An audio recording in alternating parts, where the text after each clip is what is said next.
Anyhow, they haven't done the math, as they say, but this idea that effectively, if you don't like something, you can shut it down, shut it up, exists everywhere. And by the way, the strange thing about this is not particularly that young people are doing this so much as the fact that the adults keep on giving in.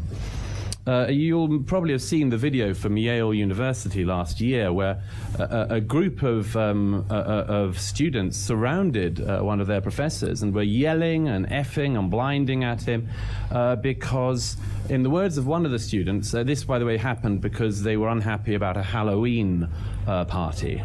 Halloween, apparently, at Yale University is the most potentially traumatic event of the year. People could dress as something that could upset you. My view on this, by the way, is that if you can't cope with Halloween, you've got no right to be at Yale University. Because if you're going to be traumatized by a costume, you've got no hope in hell with Heidegger or quantum physics.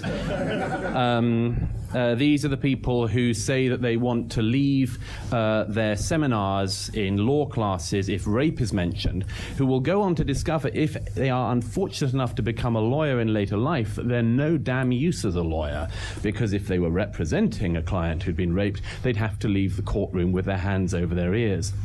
Anyhow, these students were standing around their professor and they kept saying to him, "You don't understand." And in the words of one of them, she said, "You don't get it. We're trying to make a home here. This is a home."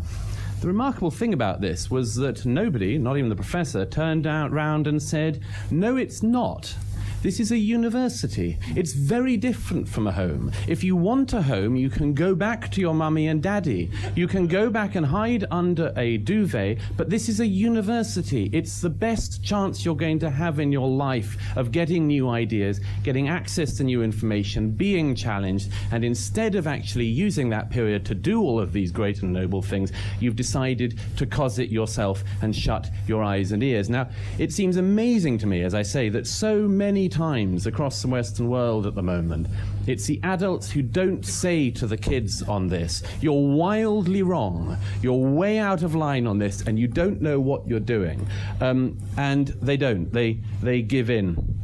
The thing I would like to say on those occasions to students like that, and do on the occasional times now I do speak on campuses, which I don't do very often now, partly because there's not much point in agreeing to go somewhere where you'll probably be no platformed anyway, and it's not much of a thrill to do it. But when I do, I always say the same thing, which is try to reiterate to students that free speech isn't something which is just one of a set of things you can pick and choose from.